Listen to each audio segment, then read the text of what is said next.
Right now at 5, the Tyson plant in Knoll, Missouri is only days from closing. We'll hear from a worker about the uncertain future. Plus, winds are starting to pick up. It's a little breezy now, gusty later today, and still warm. We're going to talk about that and take a look at that forecast. Get you out the door coming up. Plus, businesses in Joplin grapple with issues surrounding the city's homeless population. The 4 states' most watched news starts now. Good morning, 4 states, and welcome to the KOAM Morning News. The time now is 5 a.m. I'm Caitlin O'Shaughnessy. I'm Chris Warner. So it is a little milder this morning than where we were yesterday. Unfortunately, we've also got that breeze that makes it feel a little bit cool at the same time. But we are going to continue to warm, and we've got a couple more warm days out there before fall settles back in with a vengeance. Taking a look at the MoDOT camera, 32nd in range line in Joplin. We are looking good so far out there. Now, these are handy because these are mounted onto the traffic signal poles. So, obviously, this camera is not on this one, but they're usually right about this level. So, when the winds do pick up, we have a great view to watch this thing dance around out there. And how these things don't break is amazing to me. Because I know you folks at home have watched them. You sit there at that red light, and you see those things bouncing up and down, and how they don't fall off is incredible. All right, let's look outside. MoDOT camera, 20th in range line, looking pretty good. 66. Now, keep in mind, we were about 46 yesterday morning, so we've got a 20-degree rise in temperatures. 64 in Pittsburgh, same, about 44. In fact, Pittsburgh starting day at like 42 yesterday, so much warmer this morning out there. And we're going to continue with that warming trend. Let's take a look at the bus stop forecast. That bus coming to pick the kids up this morning. We're looking at partly cloudy skies. Again, it'll be breezy, but not windy, and there's a difference between those terms. South breeze 10 to 15, low 60s by the time that bus arrives, and by the time the bus brings them back home, that's when that wind really starts to pick up. So do the temperatures, upper 70s. Partly cloudy skies, still south breeze, 10 to 20, but now gusting upwards of 30 miles an hour. And the wind speeds will continue to increase as we go into the overnight hours and into our Thursday as well. So you need to be prepared for that. And this is going to be a southerly breeze. So any east-west highways, if you're driving a high-profile vehicle, you're going to want to be aware of this. All right, through the morning, partly cloudy. Winds start picking up by about 9. That's when we start to see those 30-mile-an-hour wind gusts out there. We're going to go low 70s by late morning. So again, we're roughly 10, 15 degrees warmer through the day than we were yesterday. We have got a lot going on out there. And of course, with this wind, that does mean that your trash can could end up in the neighbor's yard, knocked over, or in the neighbor's yard as wind speeds increase out there. We're also talking about the solar eclipse. Told you yesterday we'd have some information on that, and we will show you that along with your full forecast here in just a few more minutes. Caitlin? Thanks, Chris. Well, Friday is the last day of production at the Tyson plant in Knoll, Missouri. The plant was originally scheduled to close next week, but the closure was moved up to October 13th. Still, the company says team members will be paid through the 20th. The closure will leave about 1,500 people unemployed, and a lot of them are immigrants. KOAM's Fernanda Silva has a story. Yana Gonzalez moved to Neosho, Missouri from El Salvador 25 years ago. The last 5 she spent working at Tyson. In the beginning, she would cut 28 chicken wings per minute. Now, as the company is about to close its plant in Knoll, and many of her co-workers have already left, she says the workload almost doubled. Currently, she cuts almost 50 chicken wings per minute. They have us, in my opinion, like I say, in modern slavery, because I have never been treated so badly in a job as they're doing now. But according to her, the increased workload is the tip of the iceberg. I take from Tyson the worst disappointment. I thank God that I had a job and the opportunity to have one. But for me, Tyson was the worst job in 25 years.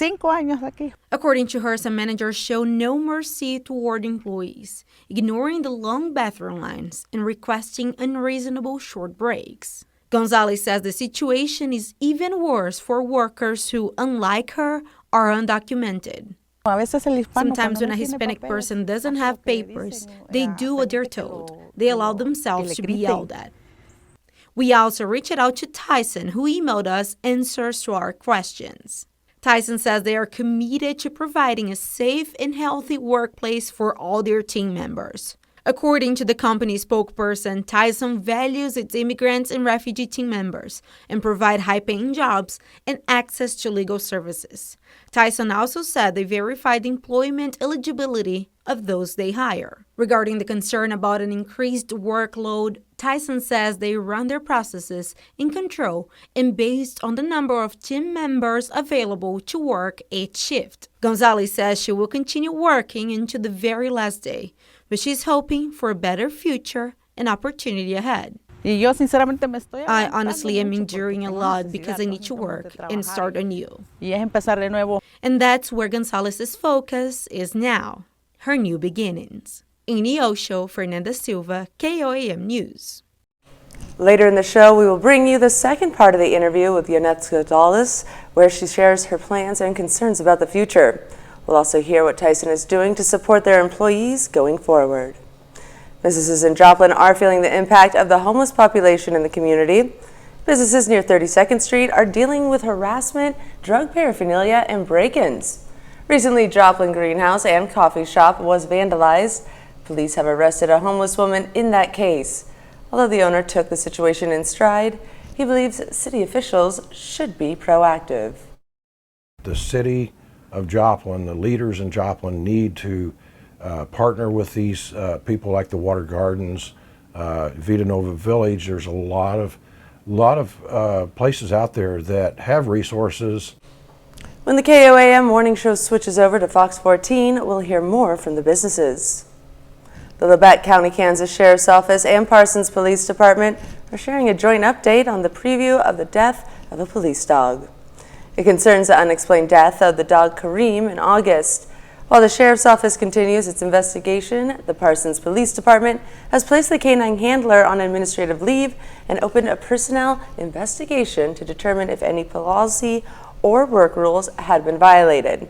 The handler is represented by private counsel and has been interviewed by the Sheriff's Office along with other individuals. The memorial service for Canine Kareem will be at City Hall in the Municipal Auditorium, the date and time to be announced later. And if you're ever on the go and want to still be able to watch our newscast live, just download the KOAM Plus app. It's available free of charge on the App Store of your choice. Just search for KOAM Plus. And the manhunt is over for a 25-year-old accused of shooting a Cleveland County, Oklahoma deputy along a highway last week. The Oklahoma Department of Public Safety says Cameron Jenkins' body was found along with weapons during a second search of the area. Officials say cadaver dogs found Jenkins' body today, 150 yards from the original shooting scene under heavy brush. It's unclear how or when Jenkins died. The scene will be turned over to the Oklahoma State Bureau of Investigation to complete its investigation. The deputy who Jenkins is accused of shooting is expected to be okay. And one of the last 3 known survivors of the 1921 Tulsa Race Massacre died Monday. At 102 years old, Hughes Van Ellis was actually the youngest known survivor. The others are his 109-year-old sister Viola Fletcher and 108-year-old Leslie Bedingfield Randall. Ellis, known to many as Uncle Red, was involved in a legal battle with the other survivors seeking reparations from the city of Tulsa. Back in 1921, a mob of white people descended on the area known as Black Wall Street. They shot people, burned buildings, and dropped bombs from private planes. As many as 300 people died, and more than 1,000 homes are believed to have been destroyed. That's a look at this morning's top stories and weather in our first 7 minutes. Coming up on the KOAM Morning News. Last night, Carl Junction and Carthage squared off, hoping to hit the postseason in stride. We'll have the details. Plus, why a strike at the General Motors plants in Canada is already over. And temperatures are warming up again. We'll have what to expect with Chris Warner in the Skywatch Weather Center. You're watching the KOAM Morning News. We'll be right back.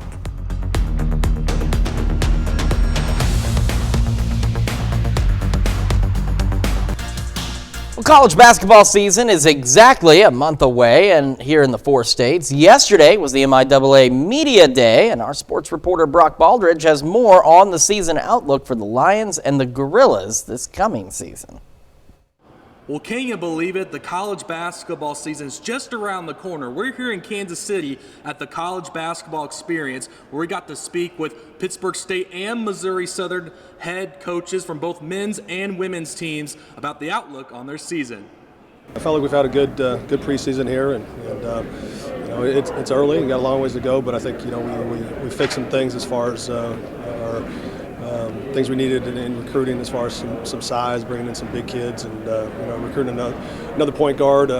Losing Q is kind of going to hurt us a little bit, but having Jordan Freisen come in from Memphis, and Max, who was sitting out last year with a broken foot, will help fill that void for us. We do have a lot of new faces, so we've been trying to do some team bonding and just trying to figure out on the floor what groups and players flow together better, and so we're working on that every day in practice. I just think it takes us having trust in each other and trusting in our work and in the process. Should be really exciting. We're only 1 month away now from both our men's and our women's team from tipping off for the regular season. In Kansas City, Brock Baldridge, KOAM Sports. For any more coverage yesterday from Kansas City, you can head over to the sports page on our website. Of course, that's KOAMnewsnow.com/sports. We've got the full interviews from all 4 head coaches and players from each team available to watch on our website. Now taking a look at the preseason polls, which got released yesterday morning, coinciding with Media Day. On the women's side, Pittsburgh State finishes 3rd in the media poll, along with receiving 1 first-place vote. Missouri Southern down at number 7. Coaches have a little more faith in the Lions. In the coaches poll, they jump up to 5, with the Gorillas staying at the number 3 spot. Over to the men's side, Missouri Southern coming in the 5 spot, bringing back plenty of talent from a year ago. Meanwhile, Jeff Bosche's group not nearly as highly ranked. The Gorillas are down at the 11th spot in the preseason poll. Same spot for both of them in the coaches poll. Northwest gets 19 of the 21 first place votes. Over to high school volleyball. We're exactly a week away from district playoffs in Missouri. Last night, Carl Junction and Carthage squaring off, hoping to hit the postseason in stride. Carl Junction hosting Carthage on Pink Night, honoring breast cancer survivors. First set, Kylie Scott comes flying in for the kill. Bulldogs on top 11-7. Later in the set, Mia Carnes on to serve for CJ. Tigers try to go quick over the top. Big time block by Carissa Chase. Tigers wouldn't go away though. Serve dug out by Sadie Comer. Then Jaden Burnett pushes it across to win the point. 22-17, CJ in front. Bulldogs take the first set 25-19. In the second now, Abigail Wilson on the serve. She keeps the point alive. Then Aubrey Flower rises up, gets the kill. CJ goes on to win the second and third sets. A clean sweep from the Bulldogs on their final home match of the regular season. Well, still to come, the American Red Cross says the U.S. blood supply has reached critically low levels. We've got the details. Plus, take another look at that warm and windy forecast and have some information on the upcoming partial solar eclipse this Saturday when the KOAM morning. Welcome back to the KOAM Morning News, 5:18 now on this Wednesday morning across the 4 states. Taking a live look at the MoDOT camera. 32nd and range line looking pretty good this morning. This traffic light pole not quite bouncing around yet. It's breezy this morning, but not yet windy. But that's going to change a little later. KDOT camera, US 69 East 520th Avenue, just south of Pittsburgh, also showing us a pretty decent start to the day here. And our camera, 7th and range line, also looking pretty good. We got clear skies.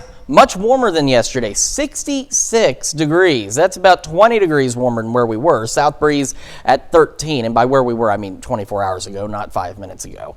62, Lamar, 57, Nevada, 54 in Fort Scott. Remember, they were the cold spot yesterday in the upper 30s, so all of us much warmer this morning.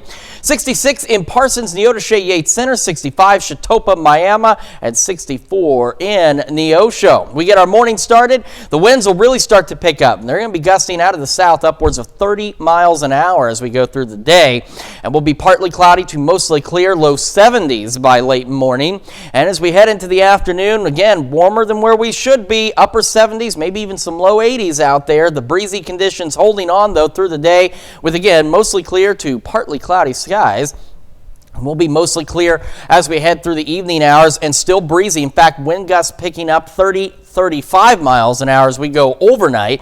And we'll be mild again back into the upper 50s, low 60s across the area. And we've been talking about the solar eclipse that's coming up, or at least a partial solar eclipse this Saturday.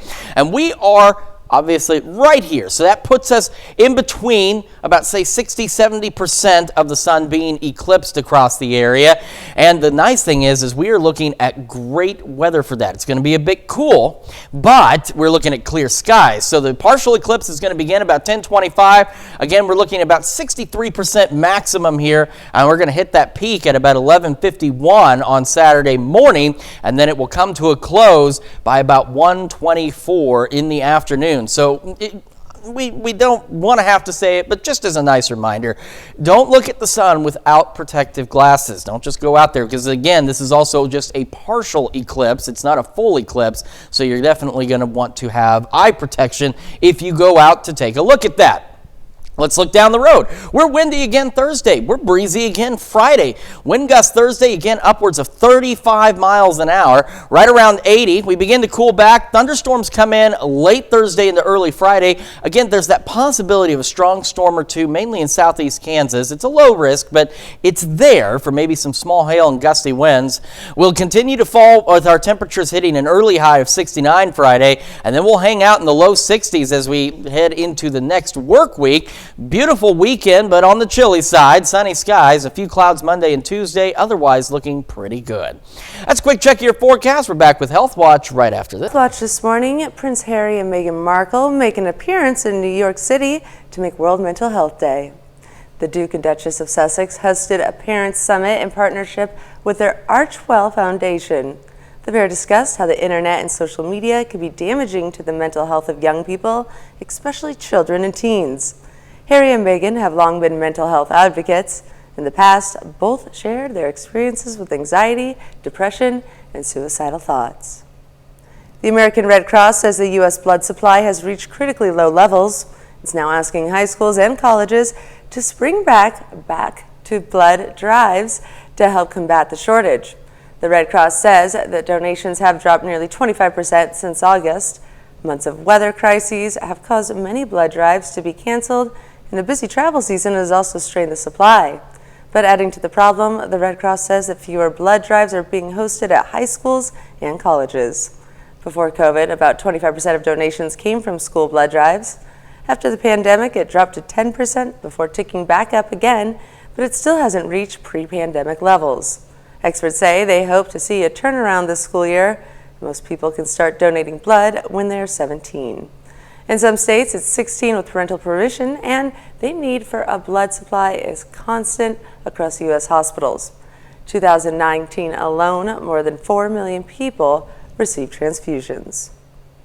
A new health report reveals stroke deaths could jump 50% around the globe by the year 2050. The World Stroke Organization and Lancet Neurology Commission says that this will happen if no action is taken. Stroke is the second leading cause of death worldwide. According to the World Health Organization, in 2020, there were 6.6 million deaths. But that number is projected to hit 9.7 million by 2050. Researchers conducted analysis of interviews with 12 stroke experts from 12 countries. They found some key barriers to high-quality surveillance, prevention, care, and rehabilitation.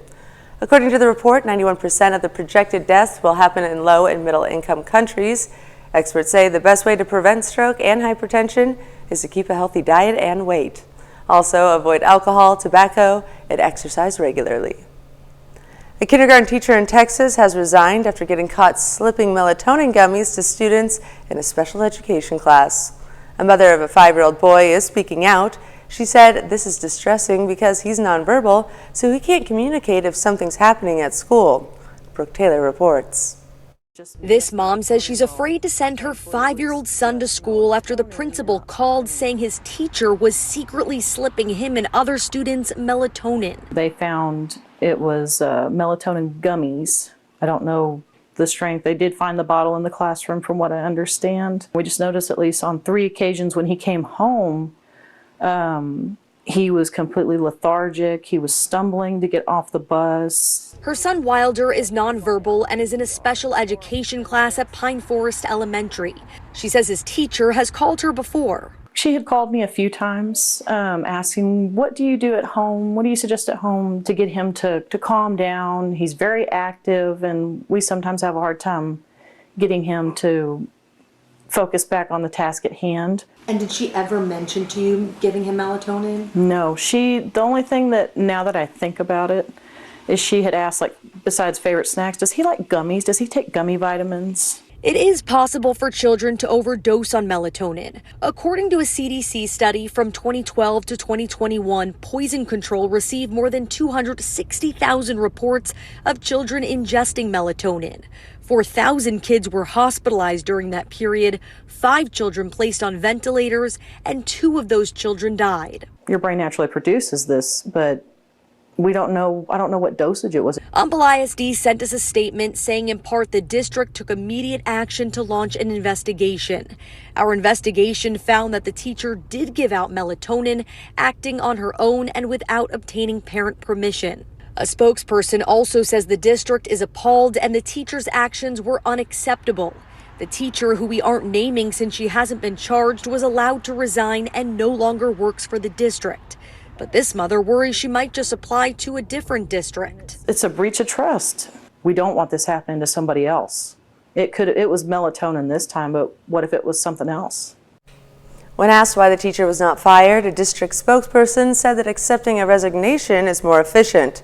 The district said that firing a teacher under state law can be a more drawn-out process because there are multiple steps that must happen to end a teacher's contract. The district said it's conducting an investigation and has reported the incident to the State Board of Education certification. That's a look at some of today's top health stories. You're watching the KOAM Morning News. And we've got ourselves a pretty decent looking day out there. However, it's going to be breezy. Southerly winds gusting upwards of 25 to 30 miles an hour. We'll talk about that in your forecast when the KOAM Morning News return. Right now at 5:30, the topic of economic growth was on the table yesterday at the Economic Outlook Conference in Pittsburgh. And we've got a clear start to the day. A little bit on the breezy side this morning. Winds picking up later, as well as our temperatures. Take a look at that forecast. Get you out the door coming up. Plus, Joplin Schools announced the 2023 class of its Hall of Fame. The 4 states' most watched news starts now. Good morning, 4 states, and welcome to the KOAM Morning News. The time now is 5:32 a.m. I'm Caitlin O'Shaughnessy. I'm Chris Warner. So we are a little bit warmer out there than where we were yesterday. In fact, we are warmer to the tune of about 20 degrees across the area. We were in the 40s yesterday morning, most of us sitting in the 60s. Live look at the MoDOT camera, 32nd in range light in Joplin. So the key difference between breezy and windy is it's breezy this morning, yes, but it's not windy. And the reason we say that, see this traffic light pole? It's pretty steady right now, but that's going to change later today when the wind gusts begin to increase. Quick look outside, clear skies, Joplin and Pittsburgh, 66 in Joplin. Bear in mind, again, we were about 46 yesterday. Same in Pittsburgh, 63, and we're about 43 yesterday. So we're upwards of 20 degrees warmer this morning than where we were 24 hours ago.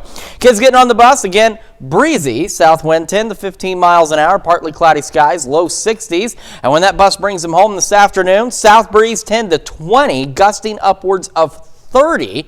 That's when it gets windy. Still hanging on to partly cloudy, mostly clear skies. We're in the upper 70s. Now as we get our morning started, we're going to be breezy through about 8, and then by around 9, that's when the wind gusts will start picking up across the area, and we'll stick with them. Again, mostly clear, partly cloudy skies through the morning hours, and we'll make it into the low 70s by late morning. So with the breeze picking up today, we go from that knocked over status to trash can possibly in the neighbor's yard. So do make sure it's in a nice, secure location, and otherwise you're going to be picking up trash long before the trash men ever show up. We're going to have another look at your complete forecast and some details about the upcoming partial eclipse this Saturday here in just a few more minutes. Caitlin?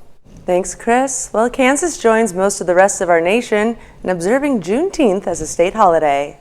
28 other states and the District of Columbia already recognize Juneteenth. It marks the day in 1865 when the last enslaved people in the United States learned they were free. In a news release, Kansas Governor Laura Kelly says establishing the state holiday, quote, provides Kansans an opportunity to celebrate our state's diversity and honor the ongoing struggles for racial equality. Missouri has already adopted Juneteenth as a state holiday. Oklahoma and Arkansas have not. The topic of economic growth was on the table yesterday at the Economic Outlook Conference in Pittsburgh. They invited economics and business professors from Pitt State, Wichita State, and Kansas State universities to discuss where the city stands. Those professors say that while the nation may be dealing with economic uncertainty because of inflation, the city of Pittsburgh is seeing steady growth. I think there'll still be some strength in the farm incomes. As we look into 2024, there certainly are some headwinds. One will be the decrease in crop prices. They have fallen by about $1 to $2 a bushel over the last 6 months. The conference was at Pitt State's Overman Student Center. And the Joplin School District yesterday inducted its 2023 Hall of Fame class. The Hall of Fame recognizes and honors the achievements of outstanding alumni from Joplin schools. 3 people were inducted. They are 1968 Joplin High graduate, coach, and athletic director Sally Beard, 1970 Parkwood graduate, fighter pilot, and 4-star general Howie Chandler, and 1954 Joplin High graduate and business owner Joseph Newman. One is to honor those in our past. Our alumni have done amazing things, so we're honoring our past. 2, we're investing in the next generation. We want our students now and future students to look and see that, hey, I too can do amazing things with my life. Here's examples. People that's come through these doors and walked through these halls that have done great things in the world. And then number 3, we're looking to invest back into our students. Joplin Police and School Resource Officer Rick Hershey received the Meridius Award for his heroic action during a shooting last year. Going pink made for a picture-perfect day at Freeman Health in Joplin. Freeman President and CEO Paula Baker posed for pictures with staff to promote Breast Cancer Awareness Month. The idea is to promote early detection. 240,000 women in the U.S. are diagnosed with breast cancer every year. Early detection often leads to more successful treatment. To fight breast cancer, we are offering mammograms, which are the most effective screening tool. We also have a special fund at Freeman called Helping Friends, which helps women who can't afford a mammogram get one. We know in this very community there are approximately 9,000 women who won't get a screening mammogram because of finances. The event took place at the Freeman Women's Pavilion in Joplin. A Baxter Springs native is preparing for his 47th annual yard hunt. Last year, Olson hosted 500 to 600 trick-or-treaters on Halloween night. He spends all year preparing for the event to make his decorations as unique as possible. The day this goes down till this time next year, it's making new props, whether that's additions to the facade, whether that's pumpkins, whether that's monsters, whether that's tombstones, fencing, whatever, just everything to expand and make this bigger. On Olson's YouTube channel, Unhinged Productions, he makes videos showing others how to make their own do-it-yourself spooky decor. And that's a look at our top news stories. Coming up this half hour on the KOAM Morning News. A massive fire breaks out in a car park at the UK's Luton Airport. We'll have the details. Plus, today marks the 5th day since the deadly surprise attack by Hamas on Israel. We'll have the latest. You're watching the KOAM Morning News. Topping World Watch, an appeal hearing is taking place in Russia over the case of Wall Street Journal journalist Evan Gershkovich. Gershkovich was detained in Yekaterinburg on March 29th, accused of espionage during a reporting trip. The FSB, Russia's main security service, accused him of trying to obtain state secrets, a charge Gershkovich and his employer have extensively denied. If convicted, he faces up to 20 years in prison. And a strike at the General Motors plants in Canada is over less than a day after it started. That's according to Unifor, the union that represents more than 4,000 auto workers at the company. The strike began at 11:59 Monday night when Unifor said GM refused to agree to a deal similar to the one the union previously reached with Ford. Such a deal is known as a pattern agreement. The union said GM quickly gave in to union demands once the strike started. The union said strike actions are on hold to let the membership vote on the tentative agreement. The strike could resume if the rank and file numbers do not ratify the deal. The Unifor strike took place while GM and rivals Ford and Stellantis were already dealing with strikes by the United Auto Workers Union. More than 25,000 UAW members are on strike at the three companies in what has been called the costliest U.S. auto strike in history. And a massive fire breaks out in a car park at the UK's Luton Airport. Footage taken from the scene shows several floors of the multi-story car park ablaze.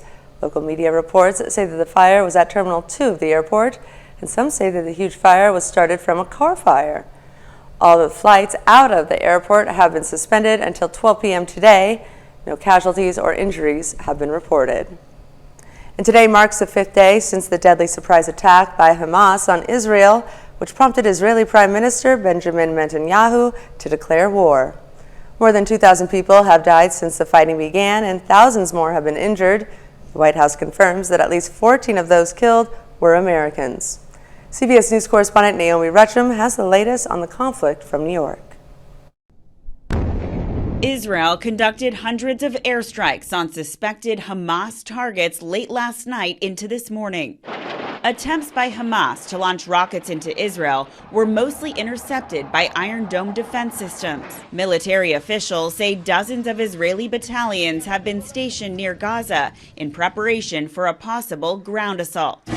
Israel is also sending tanks to its border with Lebanon. We've never seen such savagery in the history of the state. Israeli Prime Minister Benjamin Netanyahu and President Joe Biden discussed U.S. support yesterday. We stand with Israel, and we will make sure Israel has what it needs to take care of its citizens, defend itself, and respond to this attack. The first U.S. shipment of weapons has already arrived in Israel, and defense officials say a small group of U.S. Special Forces are on the ground there to help with planning and intelligence. The Pentagon has also released new images of the USS Gerald R. Ford Carrier Strike Group, which has been repositioned to the eastern Mediterranean Sea to deter other nations from taking advantage of the fighting.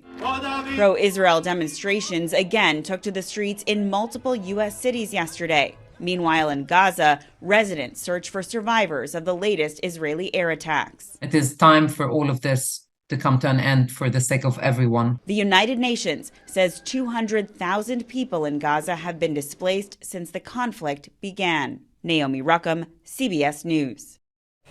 The Department of Homeland Security is urging the public to be vigilant, though there's no intelligence of threats related to the fighting between Israel and Hamas. Secretary of State Anthony Blinken is expected to travel to the region later this week. And that's a look at some of your biggest headlines from around the world. We'll be right back. Welcome back to the KOAM Morning News. Coming up now on 546 on this Wednesday morning here in the 4 states. Taking a live look at the MoDOT camera, 32nd and range line. Again, we're breezy this morning, but not yet windy. Traffic lights still steady, but that will likely change as we head through the morning and into the afternoon. KDOT camera, US 69 East 520th Avenue, just south of Pittsburgh, also showing us a pretty good start to the day. Same with our camera at 7th and range line. We got clear skies, 66, south breeze at about 13, so that's what we mean by it's breezy, but it's not quite windy yet. Take a look, our dew point humidity levels also going up ahead of our incoming storm system. All right, so let's take a look at what we've got here. These wind arrows, where they shift, it's a warm front that's lifting to the north ahead of our next storm system that's coming in by Thursday night. We're at 63 in Pittsburgh, 62 Lamar, 67 Chanute, 66 Parsons, Neodesha, Yates Center. So right along that boundary, a little cooler. 51 in Fort Scott, 55 Nevada, 59 Stockton, 64 Miami, Neosho, and 61 in Monette. We get our morning started. It'll be breezy initially, then the winds start picking up, and they're going to gust out of the south at about 25, 30 miles an hour out there. So if you're driving a high-profile vehicle on any east-west highways, do be aware of that. We're going to make it to the low 70s, so we're about 20 degrees warmer this morning, by the way, than where we were 24 hours ago. We hang on to the breezy conditions, mostly clear to partly cloudy skies, highs upper 70s, even some low 80s possible out there across the area. And we're going to remain mostly clear, maybe a few extra clouds here and there through the overnight. We also remain windy, gusts still pushing 30 overnight, and we stay mild as well above where we should be, back into the upper 50s and lower 60s. And a quick reminder, we've got the partial solar eclipse coming in on this Saturday, so we are in between that 60 to 80% percentage of the sun being eclipsed across the area right through here. And more on the local level, we're looking right around that 60 to 70% range of the sun being eclipsed. Number one, don't look at this unless you've got protective eyewear, because this is a partial eclipse, so you definitely want to take precautions. Should begin about 10:25 Saturday morning, start to reach its peak by 11:51, so around 63%. And then it will come to a close by about 1:24 p.m. So even at 63%, though, still going to get a little bit on the dark side for our Saturday morning across the area. Breezy conditions continue into Friday. Wind gusts increase as well into that 35-mile-an-hour range. Near 80 Thursday, thunderstorms late Thursday into early Friday. A couple of strong storms possible, so we're keeping an eye on that for you. And then we start to cool back. Upper 60s. Upper 40s for the lows, hanging on lower 60s through the weekend and into next week. Overnight lows about where we should be, into the low 40s. That's a quick check of your forecast. We've got more of the KOAM morning news right after this. He has bought a circular home that resembles a UFO, but it's a fixer-upper. Amaya Kuznicki met with the family and got a tour of the out-of-this-world home. We're just normal people. Normal people with a very interesting house. Exactly. Yeah. Exactly. It's a house that has everyone talking. Nobody's ever seen something like this before. Even though it's been right here all these years, nobody really even knew it was here. The house is tucked away in DeWitt Township. Now Jenny Shire, Sam Postema, their kids, and herd of furry friends are calling it home. And I sent it to everybody purely as a joke, because I'm like, there's no way they're going to want this house. And immediately everybody's like, we need to go look at it. It looks like something out of the Jetsons, with never-ending curves from the walls to the countertops. This isn't your typical home. Surprisingly dizzying. When I imagined us moving into a house, I obviously didn't imagine us moving into a circle house. The previous owner, Robert Clark, built the home in 1994 and lived there until he passed away last December. I have a lot of respect for what he was trying to do here. Everything he did, he put a lot of thought into. Like, you can tell there's nothing here that wasn't very well thought of. Like, he had an intention and a plan for everything he did to this house. The house is full of surprises and needs some work to be restored back to its former glory. The running joke is we've got the next 20 years. We were not afraid of a fixer-upper. To keep the community involved in the restoration process, the family will be posting updates on TikTok. Let's see what TikTok algorithm can do. I'm really not a social media person, so I let her handle that. The stars are aligning for this family, but they have a lot of work ahead of them. Well, I can't wait to see what it looks like when it's fully renovated. We'll be right back with more news after some beverages. But as the world gets hotter, it may not taste the same. Beer is brewed with basic ingredients: water, barley, yeast, and hops. The Global Change Research Institute says hops is in major beer-producing countries are ripening earlier and producing less since 1994. Scientists wrote in the journal Nature Communications that the hops harvest is threatened by global warming. For the IPA lovers of the world, that means that they are starting to lose their critical bitter component. Researchers say it's only going to get worse. The heat could lead brewers to work with different flavor profiles from other types of hops. According to the study, scorching temperatures have already shifted the start of hop growing season by 13 days from 1970 to 2018. These earlier harvests could make it more difficult for hop growers to schedule harvesting and processing operations. In September, we celebrate Pepperoni Pizza Day. If it's October 11th, that means it's time to celebrate sausage pies. Whether it's served on thin or thick crust or even fried or stuffed, it's National Sausage Pizza Day. Don't hesitate to add mushrooms, green peppers, and a variety of cheeses. What's even better about sausage pizza are the many different kinds of sausage to choose from.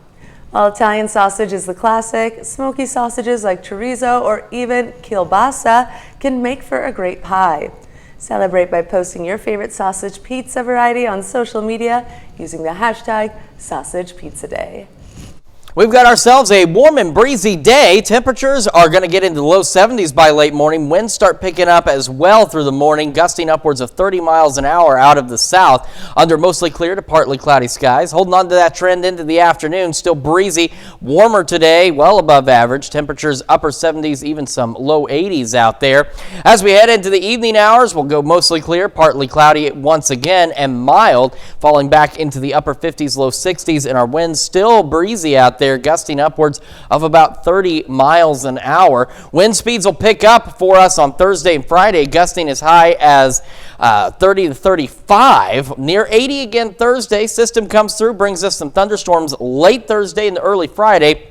A couple of strong storms still look to be possible, but our chances are going to be relatively isolated for storms out there. But we'll keep an eye on that for you. A little cooler, upper 60s. Temperatures falling through the day on Friday, back into the upper 50s overnight. As we head into the weekend, don't forget the solar eclipse on Saturday. Make sure you have protective eyewear, as it's going to be mostly clear skies and low 60s, so a little bit on the chilly side. We're going to go back to the mid 60s by Tuesday, and then low to mid and upper 70s by next week, with a few more storm chances by next Thursday and Friday. That's a quick check of your forecast. Got another hour of the KOAM Morning News right after this. Right now at 6, the Tyson plant in Knoll, Missouri is only days from closing. We'll hear from a worker about the uncertain future. And we've got a warm and windy day across the 4 states. We're going to talk about that forecast, get you out the door, coming up. Plus, businesses in Joplin grapple with issues surrounding the city's homeless population. The 4 states' most watched news starts now. Good morning, 4 states, and welcome to the KOAM Morning News. The time now is 6 a.m. I'm Caitlin O'Shaughnessy. I'm Chris Warner. You ever have those nights, you go to bed early, not like super early, Yes. but a little earlier than usual, and yet you still wake up just as tired as if you'd gone to bed an hour late? Absolutely. I feel that. I'm telling you, that's exactly why. I went to bed just a little early, not significantly, like 20 minutes early.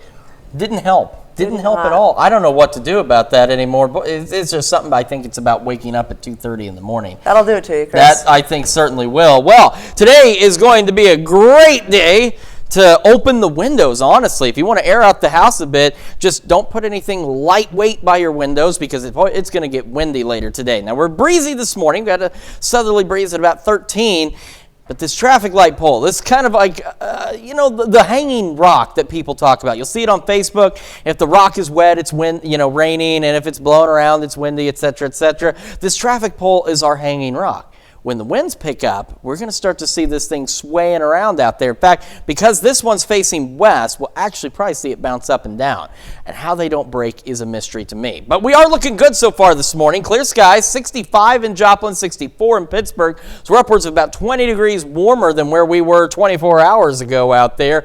But with the light breeze, the breeze-ish this morning, it still feels a little bit cool. Kids getting on the bus this morning, partly cloudy skies, low 60s, south breeze 10 to 15. Then it gets windy by this afternoon. South breeze still out there, 10 to 20, gusting to 30. So high-profile vehicles on east-west highways, you're going to want to hang on to that wheel, or if you can avoid traveling today, that's, of course, even better. But I know that's not possible all the time. A trucker can't just say, oh, it's windy today, I'm just going to take the day off. Doesn't work that way.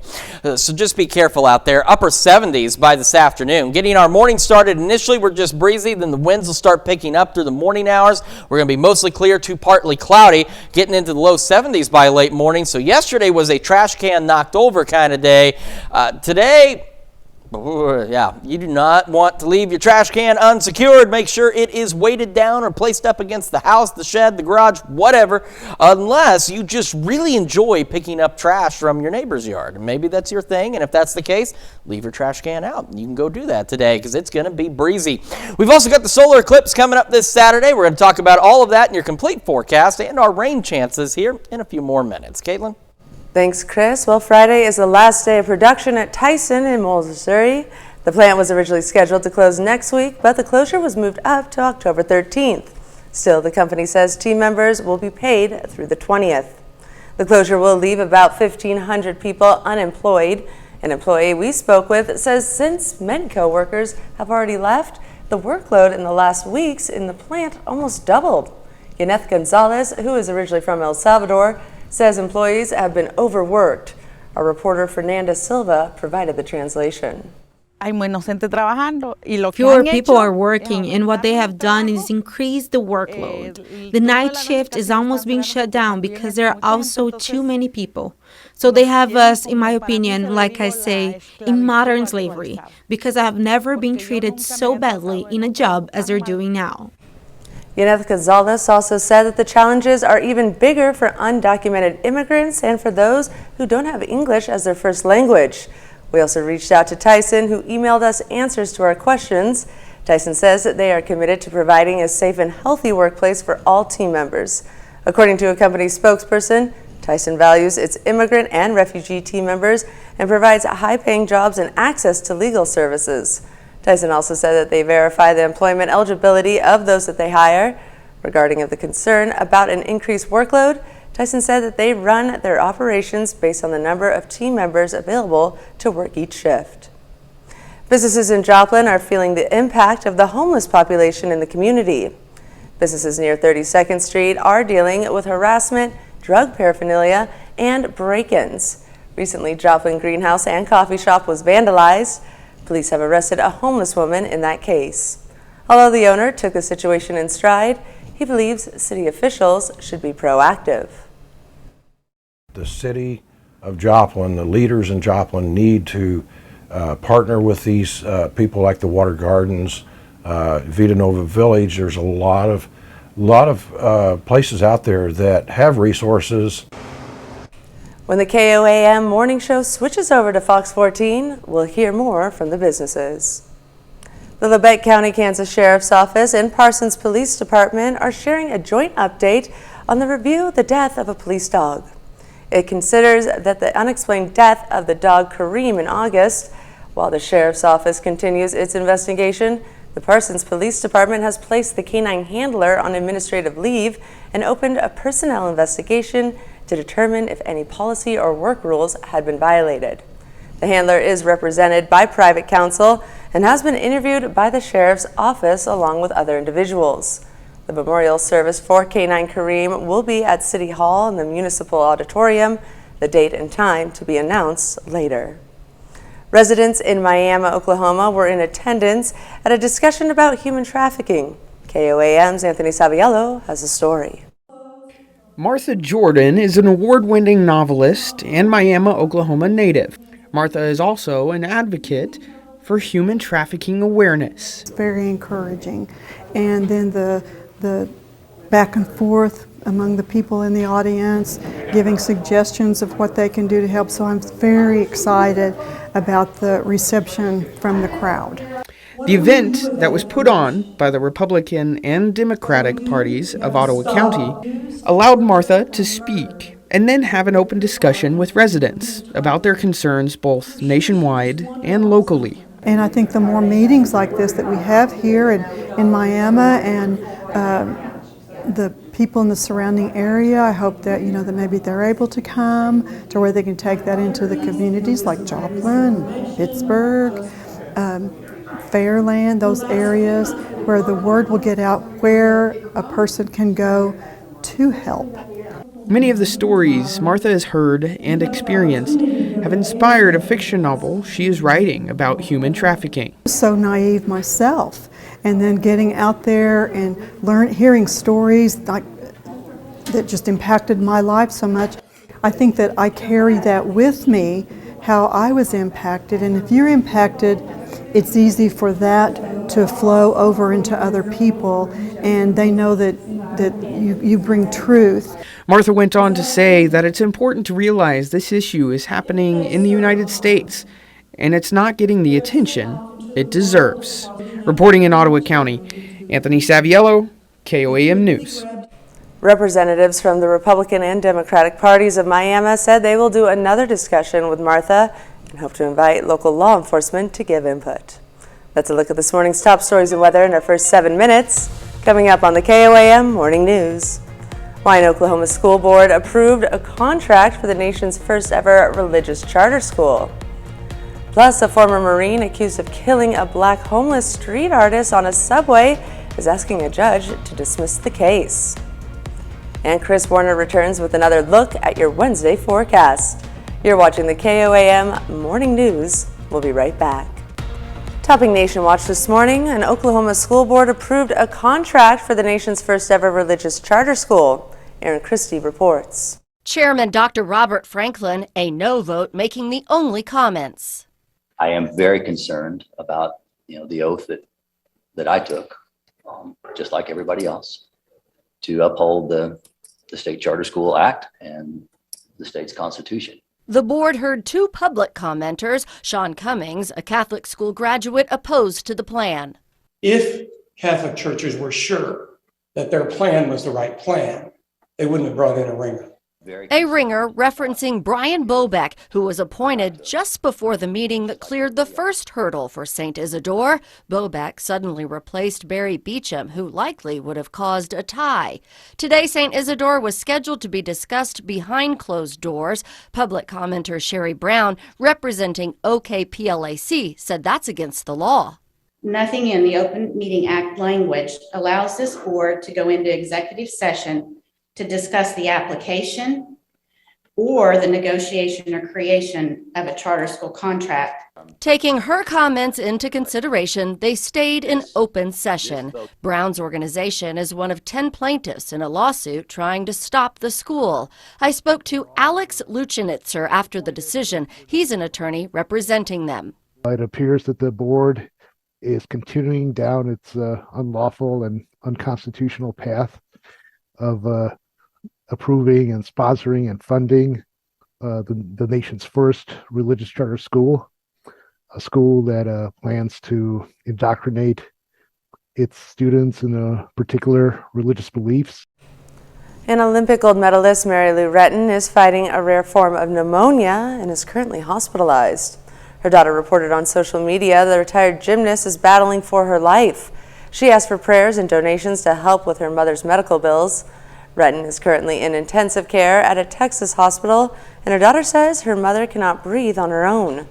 Retton captured the hearts of Americans during the 1984 Olympics Games in Los Angeles. She won the women's all-around at the Summer Games when she was just 16 years old. Retton was inducted into the International Gymnastics Hall of Fame in 1997. She is 55 now and has 4 children.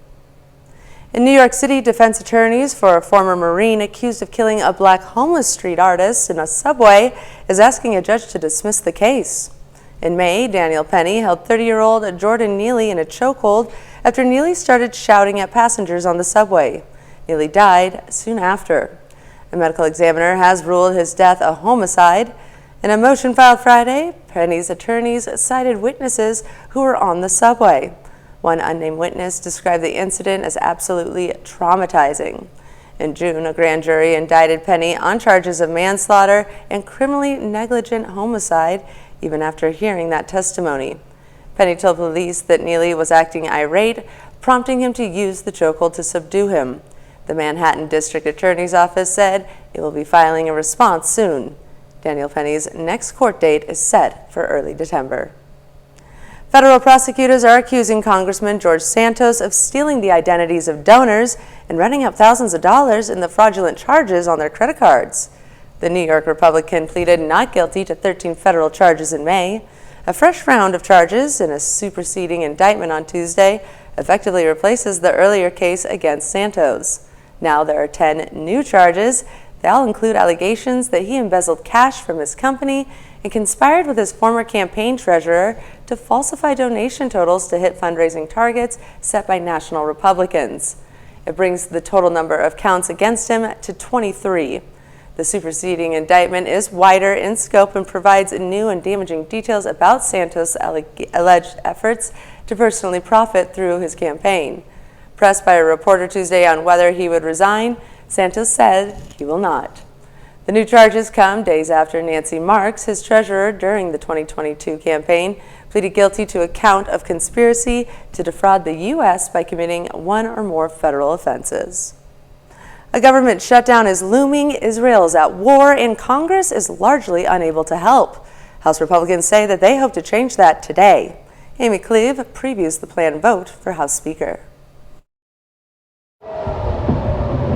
Israel's war against Hamas, our enemies view it as an opportunity, and our allies worry, is adding to the pressure on House Republicans to choose the next speaker. They're set to vote behind closed doors today. First on the agenda is a proposed rule change. It would ensure a candidate has enough support to take the gavel before a floor vote. That's after it took 15 rounds to elect the previous speaker, Kevin McCarthy. I think we got to get 217 votes to go to the floor. After that, Republicans hope to pick a new speaker. 2 men are vying for the job as a government shutdown looms. Representative Jim Jordan proposes a long-term stopgap funding bill with spending cuts. We got to help Israel, that's for sure. House Majority Leader Steve Scalise says he wants to get Senate Democrats to negotiate. What people have really liked about my approach is that I've been a unifier. It's unclear if either candidate has enough support to get elected. As for McCarthy, he says he'll back whichever nominee gets party support. And the man who led his ouster seems ready to go easier on the next speaker. I'm very confident that both of these men would represent an upgrade over Speaker McCarthy. I'm Amy Kiley reporting. Democrats are putting forward Minority Leader Hakeem Jeffries for Speaker. Their nomination is largely symbolic since they don't have the votes for a majority control of the chamber. And that's a look at some of today's top national stories. Now here's Chris with a look at your forecast. Yeah, we've got another warm day ahead of us, and we're going to start to be windy as well as we see gusts pushing around 30 out of the south. Right now, we're breezy, but we're not windy yet. That's why the traffic light's pretty steady out there. Taking a quick look outside, we are about 20 degrees warmer than where we were, sitting at 65 in Joplin, 64 in Pittsburgh. We're going to take another full look at your forecast and talk about the upcoming partial eclipse this Saturday here in just a few more minutes. For the next minute or so, don't let anyone pull the wool over your eyes or you'll miss the massive herd of sheep crossing the road. CNN's Jeannie Moose has a bird's eye view. Don't even try counting sheep. There are too many of them. Swirling beneath the drone, recording them in Othello, Washington. A couple of men on utility vehicles herded the sheep while another guy strung plastic fencing across the highway. How did the sheep cross the road? Following each other like sheep, naturally. It felt like something out of Rawhide. Rollin', rollin', rollin', keep them doggies rollin'. Speeded up, it was weirdly mesmerizing and oddly reminiscent of cow art by a Kansas character who calls himself Farmer Derek. Derek drove around, strategically dropping feed for the cows, so that the drone overhead captured them forming a smiley face. Look at this, it's perfect! Look at this! Of course, there's always one that sticks out. Black sheep. Only the black sheep of this story was actually a white sheep that stood out by leaping across the road. This sheep has nothing to be sheepish about. Jeannie Moose, CNN, New York.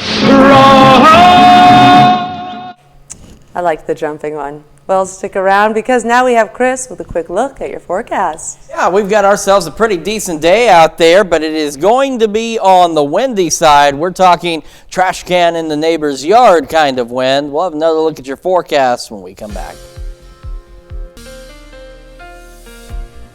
Welcome back to the KOAM Morning News, 624 now on this Wednesday, halfway through the work week, and we are going to start to get windy later today. We're just breezy right now, so we're looking okay so far, but that is going to change. That was the MoDOT camera, 30-second range line. KDOT camera, 69 and East 520th Avenue south of Pittsburgh, showing us a pretty decent start to the day. And we are about 20 degrees warmer now than where we were 24 hours ago. Take a look at this. We are sitting at 65 in Joplin. Clear skies, south breeze at about 13 miles an hour. And here's a warm front that's lifting back to the north, hence why we're warming up across the area ahead of our next storm system coming in tomorrow night. So if you're north of that front, so Fort Scott, you're only 52, 55 in Nevada, but you go south of that, we had 65 Neodesha and Parsons, 64 Chatopa, Miami, 63 Pittsburgh, 64 Neosho and Carthage, and sitting at 62 in Monette. As we get our morning started, the winds will begin to pick up, and they're going to be gusting out of the south upwards of 30 miles an hour. So east-west highway travelers and high-profile vehicles, hold on onto that wheel and be aware of that. We're also much warmer. We were going to make it into low 60s yesterday morning. Now we're going to make it into the low 70s by late morning today.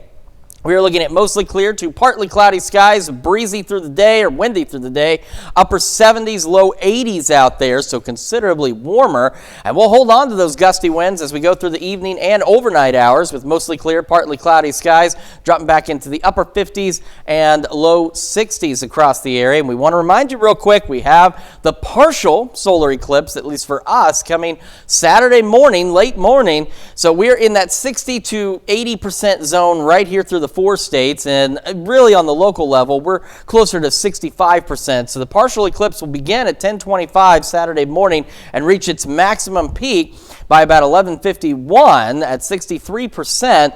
So make sure if you are looking at this, if you're watching it, you've got protective eyewear. You don't want to just straight up look at this. You don't want to straight up look at the sun, period, let alone during an eclipse. And it will come to a close at around 1:24 Saturday afternoon. So let's take a look. The nice thing is, at least for Saturday, it's going to be a bit cool, low 60s, but clear skies expected, so we'll have a great view of this eclipse. Breezy tomorrow and Friday, winds start gusting upwards of 35 miles an hour. Near 80 Thursday, up low 60s for lows. Late night, early morning thunderstorms Friday. They're going to be widely scattered, but the ones we see could be a bit on the strong side with some small hail and gusty winds. Keep an eye on that for you. We fall temperatures through the day on Friday. Again, hanging out low 60s as we head into the next work week. We'll begin warming up into the 70s. And then we'll see a few more thunderstorm chances by next Thursday and Friday. That's a quick check of your forecast. Now here's Caitlin with Health Watch. Thanks, Chris. Well, non-melanoma skin cancer is killing more people than melanoma, according to a study presented at the European Academy of Dermatology. Though melanoma is more deadly, non-melanoma is significantly more prevalent, causing 78% of all skin cancers. Using data from the World Health Organization, researchers found in 2020 more than 63,000 deaths were from non-melanoma skin cancer and 57,000 from melanoma. Two popular herbicides and the insect repellent DEET are linked to worse brain function among adolescents, according to UC San Diego researchers. They looked at 500 children ages 11 to 17 living in Ecuador, an agricultural county where many are exposed to DEET, glyphosate, and 2,4-D. Children with higher amounts of chemicals in their body had lower attention and inhibitory control and lower memory and learning and language performance. And owning a home may be good for your health, according to new research. British researchers found that renting is associated with faster biological aging, and it's about 50% worse than the difference between those who smoke compared to non-smokers. The study did not establish a cause, but did note the effects are reversible. And that's a look at some of today's top health stories. We'll be right back. Right now at 6:30, the topic of economic growth was on the table yesterday at the Economic Outlook Conference in Pittsburgh. We've got ourselves a warm and windy day out there for our Wednesday, ahead of some incoming storm chances. We'll take a look at that forecast, get you out the door coming up. Plus, Joplin Schools announced the 2023 class of its Hall of Fame. The 4 states' most watched news starts now. Good morning, 4 states, and welcome to the KOAM Morning News. The time now is 6:31 a.m. I'm Caitlin O'Shaughnessy. I'm Chris Warner. So we're a little bit on the breezy side this morning. We're also about 20 degrees warmer than where we were 24 hours ago, but those winds really going to pick up. So for folks like Caitlin, you're going to want to hold on to your hair. Got it. Again, I don't have that problem. There are advantages to not having so much hair up there. You also really get to feel the hair in your wind. Like you're the wind in your hair.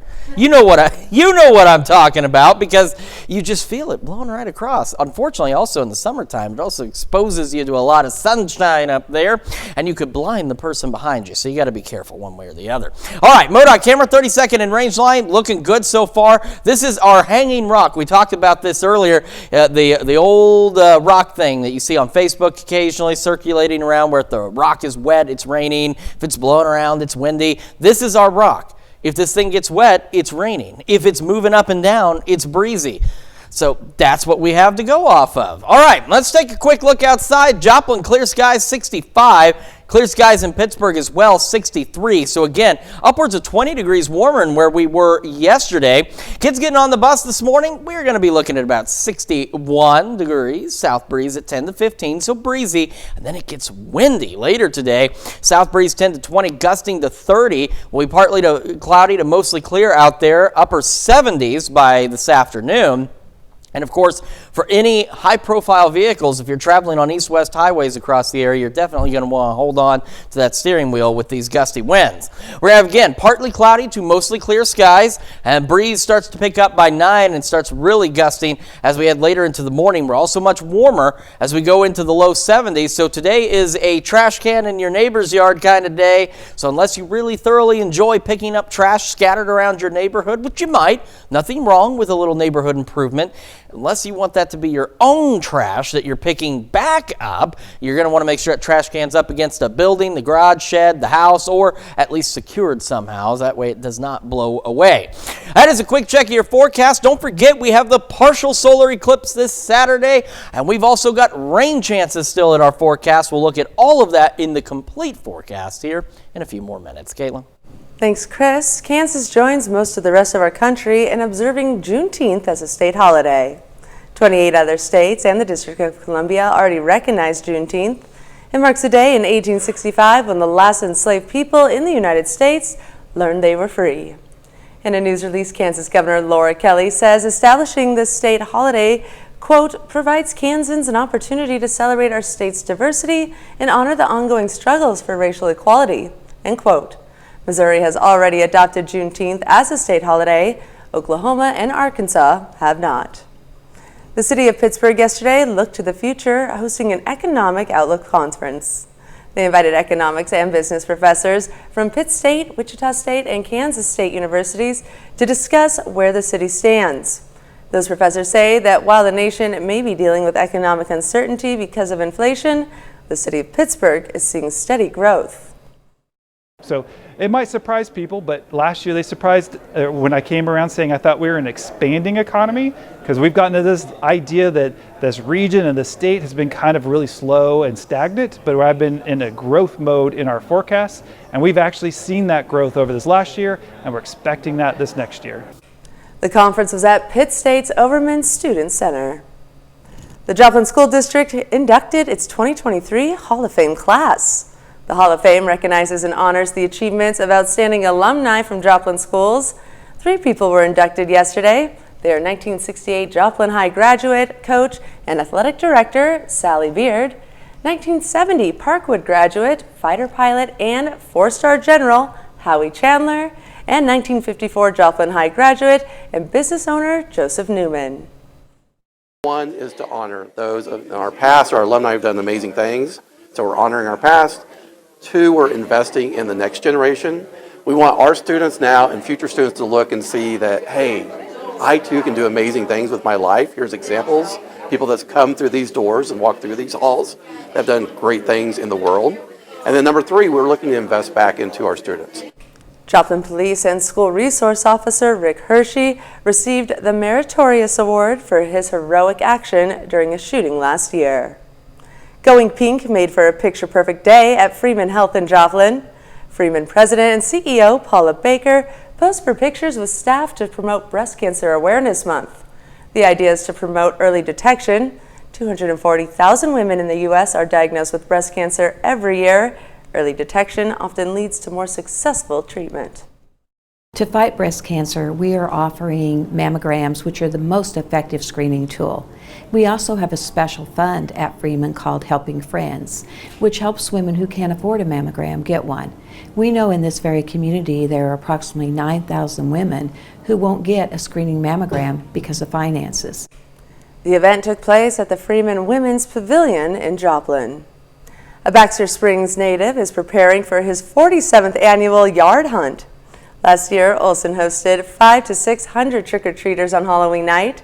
He spends all year preparing for the event to make his decorations as unique as possible. The day this goes down till this time next year, It's making new props, whether that's additions to the facade, whether that's pumpkins, whether that's monsters, whether that's tombstones, fencing, whatever, just everything to expand and make this bigger. On Olson's YouTube channel, Unhinged Productions, he makes videos showing others how to make their own do-it-yourself spooky decor.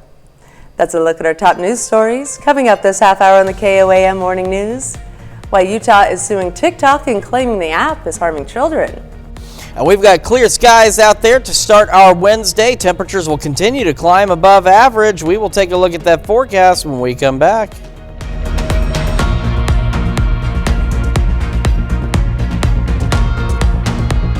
In Consumer Watch this morning, it's been nearly a month since the first wave of auto workers went on strike in Michigan. And now that temperatures are plunging, those on the picket lines are in need of donations as they brace for the elements. Andres Gutierrez reports from the Ford, Michigan assembly plant in Wayne. Oh, the weather's going to play a part. It's cold outside now. We're prepared. It's just keeping the momentum up, and that's what we're trying to do. At any given time, there are 18 burn barrels along the perimeter of the Ford, Michigan assembly plant, keeping picketers warm.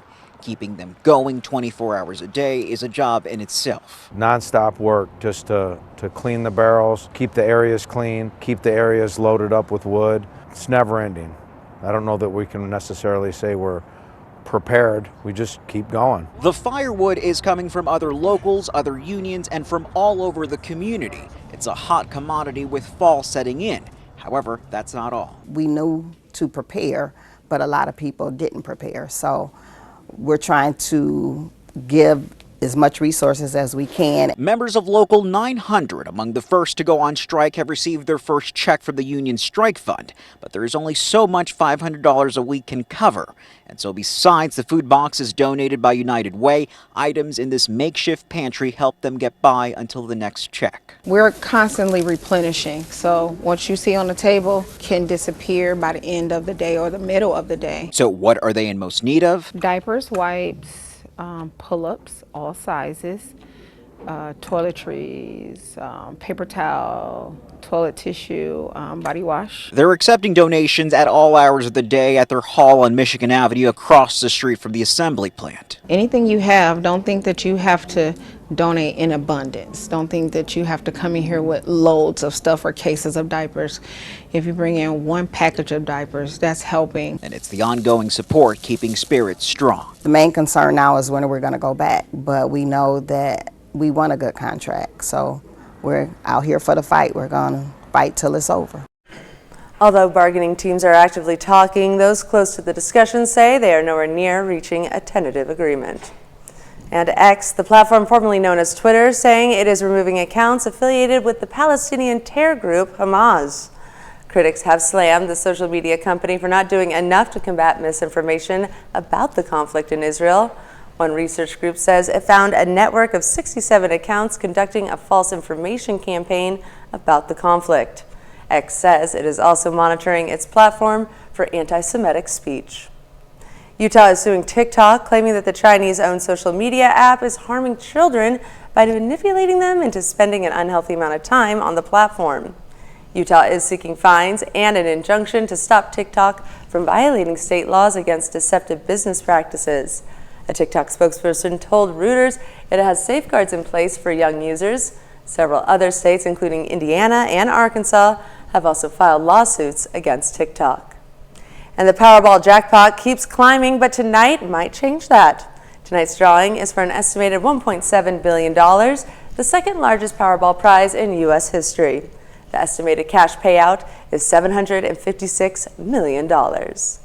And that's it for Consumer Watch. Now here's Chris with another look at your forecast. Yeah, we're taking a live look outside at the MODOK camera. 32nd in range line in Joplin. We're looking pretty good as we get this Wednesday underway. We're also, again, about 20 degrees warmer than where we were 24 hours ago. Sitting at 65 in Joplin. Clear skies, Pittsburgh sitting at 62 out there. And as kids get on the bus this morning here in the next 18 minutes or so, we are looking at low 60s, mostly clear to partly cloudy skies. Breezy, south breeze 10 to 15 miles an hour. When that bus brings them back home this afternoon, though, we're much warmer. Upper 70s, partly cloudy skies, but much windier. South breeze 10 to 20, gusting upwards of 30. So again, a quick reminder to those driving high-profile vehicles, especially on our east-west highways across the area, make sure you're holding on tight to that wheel because it is going to be windy.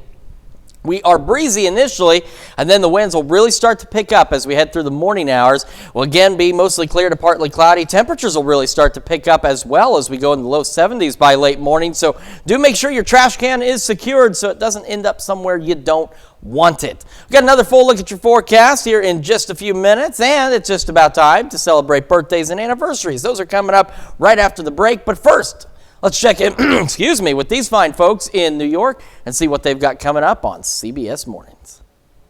Hello to you, I'm Gail King, coming right up on CBS Mornings. He's an actor, he's a comedian, he's a writer. He is Damon Wayans Jr.